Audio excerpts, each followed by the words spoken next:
Hello दोस्तों, स्वागत है आप सभी का हमारे यूट्यूब चैनल यूपीएससी वाला इंजीनियर पर। दोस्तों, हम आज आपके लिए लेके आए एक न्यू सीरीज जिसमें यूपीएससी के पिछले 28 सालों के जितने भी अब तक क्वेश्चन आए 2022 तक उनको सॉल्व करवाएंगे। और सबसे इम्पोर्टेंट है, इसमें हम जो पैटर्न है वो देखेंगे, किस तरह के पैटर्न आते हैं, क्वेश्चन का नेचर क्या है, एलिमिनेशन मेथड है वो कितना काम करता है और कौन सा टॉपिक ज़्यादा इंपॉर्टेंट है। सेगमेंट वाइज हम इसको कंटिन्यू करेंगे। सबसे पहले हम इन्वायरमेंट एंड इकोलॉजी के क्वेश्चन करेंगे आज। तो हर रोज़ 10 से 15 क्वेश्चन करेंगे इसमें और आपको एक्सप्लेन करके बताएंगे विद उनकी व्याख्या सहित, एक्सप्लेनेशन सहित वो भी दिखाएंगे। ये बुक है अरिहंत पब्लिकेशन की।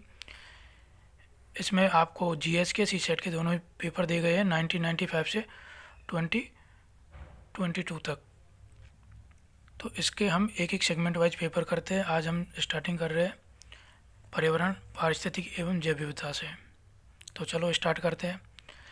इसका जो फर्स्ट क्वेश्चन है ये आया था आपके 2002 में। पहला क्वेश्चन देखते हैं इसका। ये पूछ रहा है कि सम्मिलित कीजिए सूची 1 और सूची 2 को कि अचरा रत्नागिरी कर्नाटक, कुंडापुर केरल, इस तरह से इनका मिलान करना है आपको। तो सबसे पहले आपका जो मिलान करने के लिए है वो देखो, इनमें कोई एक भी पता हो तो आप कोशिश करिए। जैसे वेम्बनाड है, ये आपका केरल में आता है, वेम्बनाड है, तो डी में 2। तो डी में 2 देख लीजिए, एक तो इसमें आ रहा है डी में 2, एक डी में 2, एक इसमें आ गया आपका। तो मतलब ए और सी गलत हो गया। बाकी देखते हैं हम लोग कि जो कुंडावन है,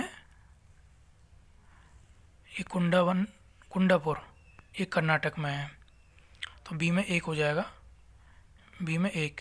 तो बाकी हम मिलान कर ही सकते हैं बाकी को कि आपका डी हो गया केरल, कुंडापुर हो गया ए, मतलब बी में 1, डी में 2 हो जाएगा। तो आपका जो आंसर है वो डी हो जाएगा इसका राइट। ए में 4, बी में 1, सी में आपका हो जाएगा 5, इस तरह से। अब इसका हम एक्सप्लेनेशन पढ़ लेते हैं।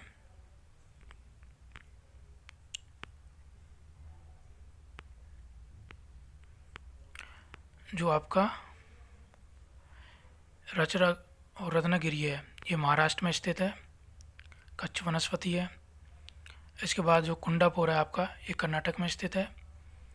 फिर पिचवरम तमिलनाडु में स्थित है। और पुलिकट जिले आंध्र प्रदेश और तमिलनाडु दोनों में आती है। कन्नूर उत्तरी केरल में। नेक्स्ट क्वेश्चन देखते हैं इसका। आप भी इसको साथ में सॉल्व करने की कोशिश करिए, क्योंकि जो इसके जो उत्तर है मैंने नेक्स्ट जो फोटो है उसमें डाल रखे हैं, तो देखिएगा आप भी कि पारितंत्र उत्पादकता के संदर्भ में समुद्री उत्प्लावकता यानी अपवेलिंग क्षेत्र इसलिए महत्वपूर्ण है क्योंकि ये निम्नलिखित माध्यमों से समुद्री उत्पादकता बढ़ाते हैं। कि अपघटक सूक्ष्म जीवों को सतह पर लाते हैं, एकदम सही है पहला इसका।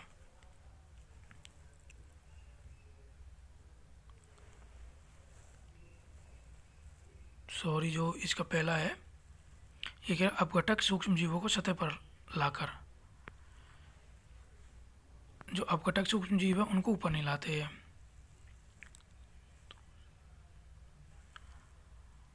पोषक तत्वों को सतह पर लाते हैं, ये एकदम सही आंसर है इसका। और अधिस्थलीय जीवों को सतह पर लाते हैं, ये भी सही आंसर है। पहला इसका गलत है। देखिए इसमें 2 है कि ये अरिहंत पब्लिकेशन ने इसका उत्तर है वो माना है आपका सी, 2 और 3। पहला इसको गलत माना है, जबकि दूसरी आती है दिशा पब्लिकेशन, उसने केवल इसको बी माना है। इसमें केवल कि पोषक जो आपके पोषक को सतह पर लाकर ओनली। तो इसके अकॉर्डिंग तो 2 और 3 आपके सही है। इसका एक्सप्लेनेशन देखते हैं हम कि पारितंत्र उत्पादकता अपवेलिंग, पोषक तत्वों से युक्त जल को समुद्री सतह पर लाया जाता है। इसमें अधिस्थलीय जीव भी शामिल होते हैं, इसलिए समुद्री उत्प्लाव क्षेत्र पारितंत्र उत्पादकता के लिए महत्वपूर्ण है। कथन एक गलत है, क्योंकि अपघटक सूक्ष्म जीवों को सतह पर लाने से उत्पादकता में कमी आती है। नेक्स्ट क्वेश्चन देखते हैं इसका। थर्ड क्वेश्चन है वो, निम्नलिखित में से किस राज्य का समुद्री तट दक्षिण अमेरिका के विशाल ऑलिव रिडले कछुओं के निलय स्थल के रूप में प्रसिद्ध हुआ है? तो ये बहुत ज़्यादा चर्चा में भी रहता है, करंट में भी रहता है। ये आया आपके 2002 में आया है, और हालांकि चर्चा में बना रहता है ये क्वेश्चन कि ऑलिव रिडले टर्टल है सबसे ज़्यादा, जो उड़ीसा में आता है। ये आपका उड़ीसा में गहिरी समुद्री अभ्यारण्य है, उसमें सबसे ज़्यादा नेस्टिंग मिलती है आपकी ऑलिव रिडले टर्टल की। तो इसका एक्सप्लेनेशन है वो देखते हैं हम लोग कि उड़ीसा है, उड़ीसा में ऑलिव रिडले टर्टल के लिए गहिरी माता समुद्री अभ्यारण्य दुनिया का सबसे बड़ा घोंसला वास स्थल बनाने वाला समुद्र तट है। ये प्रजनन और घोंसला बनाने के लिए जाना जाता है कछुओं के लिए सबसे ज़्यादा। और थोड़ा एक्सप्लेन इसका देख लेते हैं कि प्रतिवर्षीय नवंबर और दिसंबर माह में आते हैं कछुए, और अप्रैल मई में तक यहाँ रुकते हैं।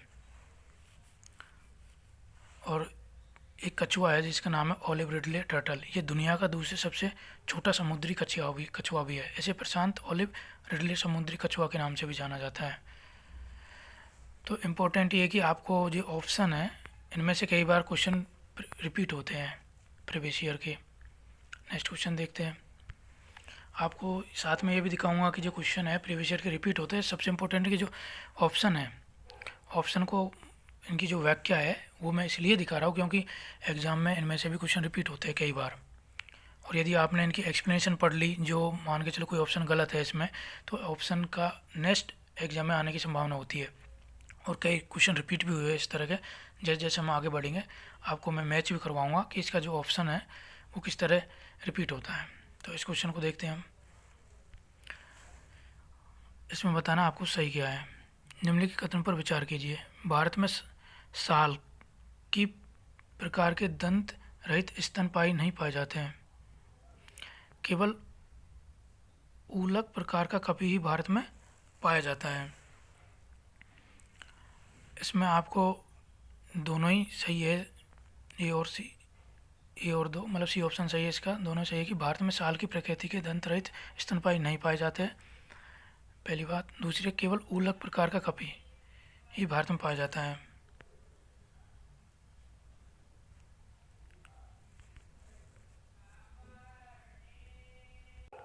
इसका एक्सप्लेनेशन देखते हैं हम लोग।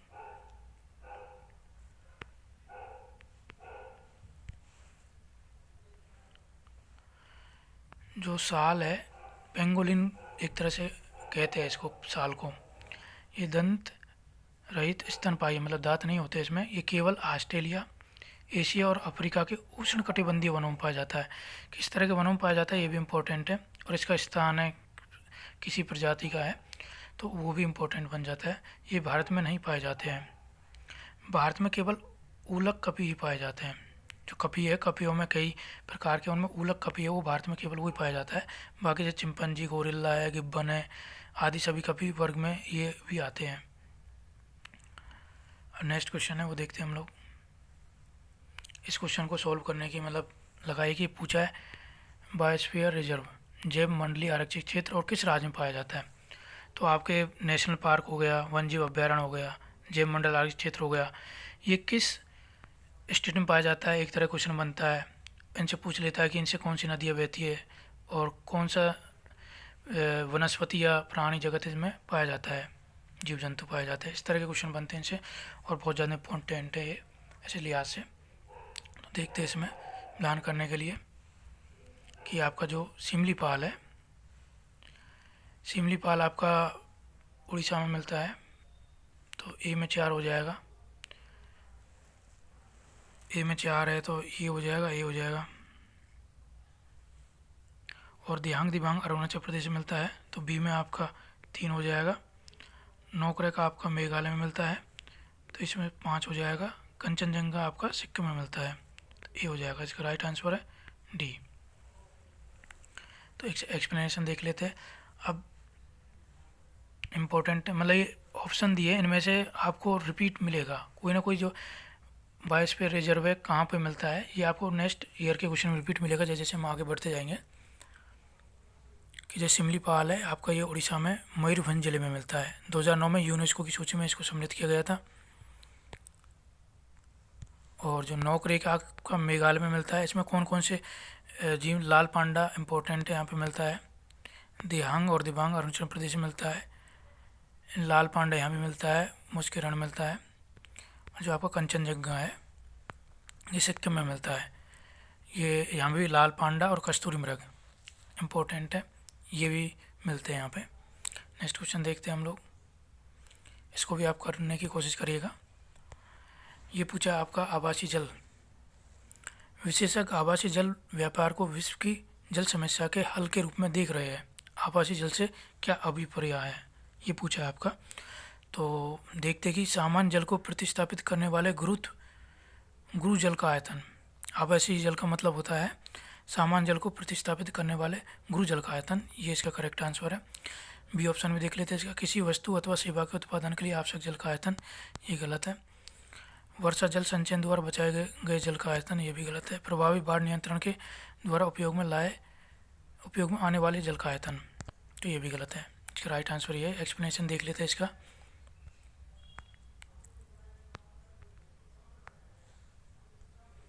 आवासीय जल का अभिप्राय है सामान्य जल को प्रतिस्थापित करने वाले गुरु जल के आयतन से।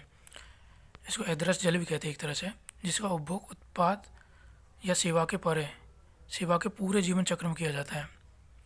भारतीय प्रौद्योगिकी संस्थान गुवाहाटी के शोधकर्ताओं ने आवासीय जल विश्लेषण के माध्यम से भारत में बेहतर जल प्रबंधन नीतियों का मार्ग प्रशस्त किया है।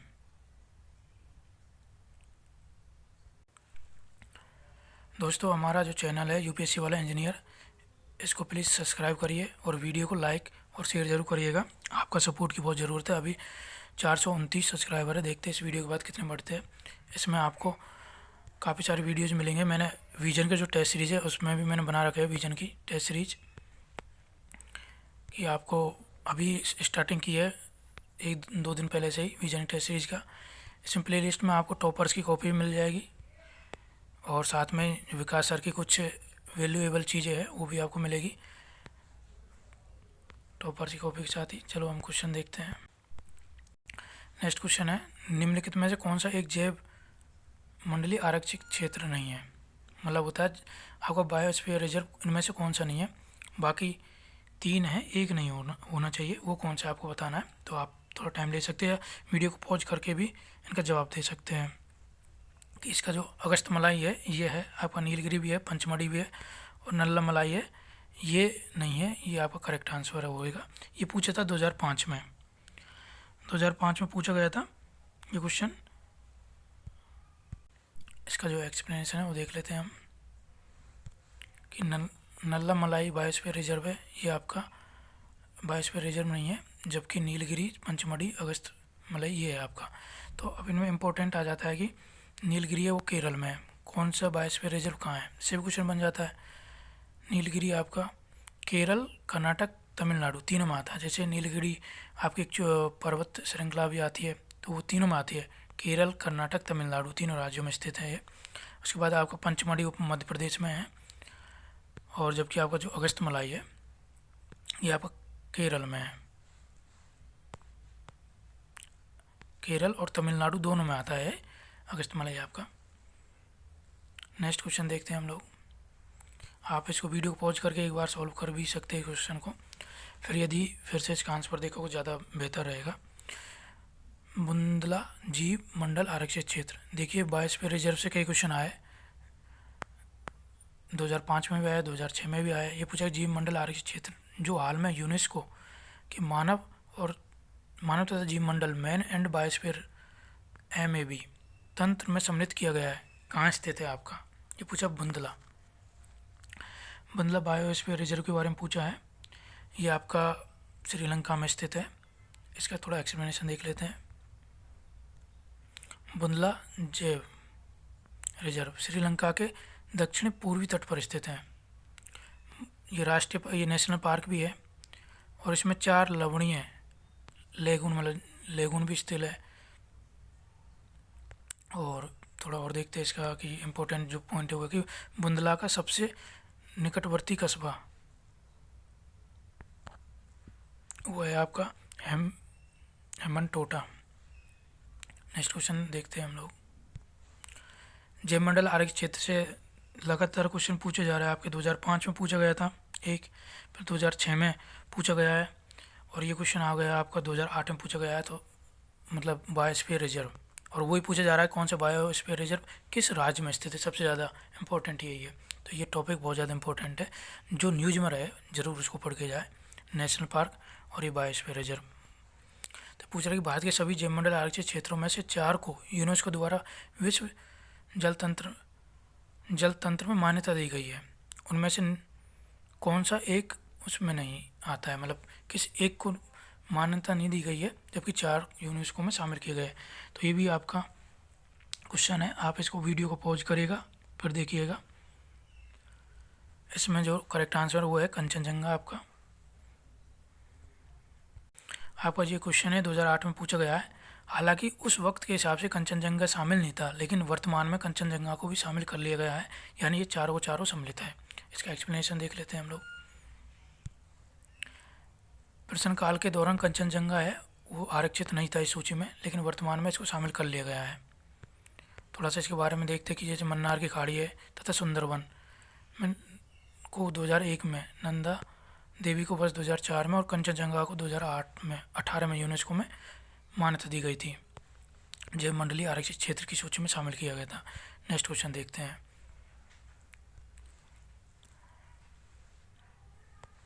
ये आपका जैव विविधता के हॉट स्पॉट से क्वेश्चन पूछा गया है। ये भी बहुत ज़्यादा इंपॉर्टेंट है कि कौन कौन से हॉट स्पॉट है वो सम्मिलित किए गए हैं, और इसमें हॉट स्पॉट को शामिल करने की क्या नियम शर्तें होते हैं। इस तरह के क्वेश्चन बनते हैं इनसे। तो इसको देखते हैं हम कि निम्नलिखित क्षेत्रों पर विचार कीजिए।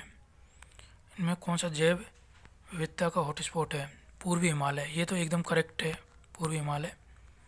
नेक्स्ट देखते हैं पूर्वी भूमध्य सागर क्षेत्र, ये गलत है। आपका उत्तर पश्चिमी ऑस्ट्रेलिया, ये भी गलत है। तो इसका जो करेक्ट आंसर है ए, मतलब ए ऑप्शन इसका करेक्ट आंसर है। और भारत में बेसिकली 4 ही हॉटस्पॉट पाए जाते हैं, उनको भी हम बताते हैं। एक्सप्लेनेशन देखते हैं इसका एक बार।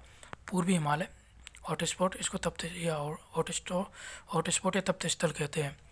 यहाँ पे जैव हॉटस्पॉट किसे कहा जाता है, उसके 2 नियम हैं। एक तो होता है कि वहाँ जैव विविधता बहुत ज़्यादा हो, यानी 1500 से ज़्यादा स्पीसीज हो, पहली बात। दूसरी कंडीशन है कि लगभग 70% से ज़्यादा वहाँ की जो वनस्पति है, अपना जीव जंतु है, संकटग्रस्त हो, या तो विलुप्त हो चुके हो या संकट में हो।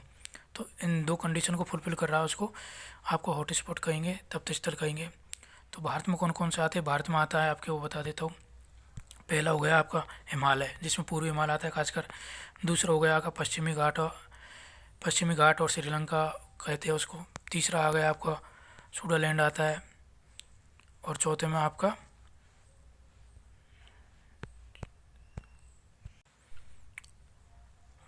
अंडोवर्मा आता है इसमें, फोर्थ में। तो भारत में बेसिकली 4 ही आते हैं, हिमालय हॉटस्पॉट, अंडोवर्मा हो गया आपका, पश्चिमी घाट और श्रीलंका हॉटस्पॉट हो गया, एक और सुंडालैंड हॉटस्पॉट, फोर्थ आते हैं, 4 है। नेक्स्ट क्वेश्चन है, इसका थोड़ा एक्सप्लेनेशन पढ़ लेते हैं कि पश्चिमी घाट ठीक है वो तो। नेक्स्ट क्वेश्चन देखते हैं। 11th क्वेश्चन है आपका 2010 में पूछा गया है। देखिए वनों से पूछे जाते हैं क्वेश्चन कि उष्ण कटिबंधीय वर्षा वन हो गए, सदाबहार वन हो गए, समशीतोष्ण वन हो गए। तो इनमें कौन कौन से वृक्ष किस क्षेत्र में आते हैं। भूमध्य सागरीय वन हो गया। तो इस तरह के वन है, बहुत ज़्यादा इंपॉर्टेंट है। उसमें ये पूछा जाता है खासतौर पर वनस्पति कि किस तरह की वनस्पति किस क्षेत्र में पाई जाती है, और वहाँ पे वर्षा का क्या स्तर होता है, टेम्परेचर क्या स्तर होता है। टेम्परेचर, वर्षा और मिट्टी, ये तीनों को ज़्यादा देखा जाता है, और किस क्षेत्र में पाया जाता है, किस तरह की वनस्पति पाई जाती है। इस तरह क्वेश्चन आते हैं। तो इसको देखते हैं हम। भारत में निम्नलिखित में से किस प्रकार का वन सर्वाधिक वैध क्षेत्र में पाया जाता है भारत में। तो जो आपका भारत में जो भी वन क्षेत्र पाया जाएगा, पहली बात तो आता है आपका उष्णकटिबंधीय क्षेत्र में आता है, लेकिन आपका ये पर्णपाती क्षेत्र में आता है। तो उष्णकटिबंधीय आर्द्र पर्णपाती वन भारत में सबसे ज़्यादा पाए जाते हैं। जैसे पर्वतीय, आर्द्र, शीतोष्ण है। शीतोष्ण तो भाई जहाँ सबसे ज़्यादा सर्दी पड़ती है वहाँ मिलेगा, ये भी नहीं है। सदाबहार वन जहाँ सबसे ज़्यादा एकदम भूमध्य रेखा या विषुवत रेखा के एकदम पास होते हैं वहाँ पे मिलते हैं सदाबहार वन। उस आर्द्र सदाबहार वन ये भी नहीं मिलते क्योंकि इसकी वर्षा थोड़ी ज़्यादा चाहिएगी। तो पर्णपाती वन कि जब मौसम आता है गर्मियों का तो ये अपनी पत्ती गिरा देते हैं ताकि वाष्पोत्सर्जन है वो कम से कम हो, इस वजह से। तो दोस्तों हमारे चैनल को प्लीज़ सब्सक्राइब करिएगा, वीडियो को लाइक शेयर करिएगा। और इस वीडियो में इतना ही। हम 10 से लेकर 15 के बीच में क्वेश्चन बनाते रहेंगे हर रोज़ और आपको प्रोवाइड कराएंगे। आपको इसमें पता चलेगा किस तरह के प्रीवियस ईयर में क्वेश्चन पूछे जा रहे हैं और उसके लिहाज से आपको पढ़ना उचित रहेगा। उनका पैटर्न क्या होता है और किस तरह एलिमिनेशन मेथड काम करता है, इन सब पे हम वर्क करेंगे धीरे धीरे। इस वीडियो में इतना ही। जय हिंद, जय भारत।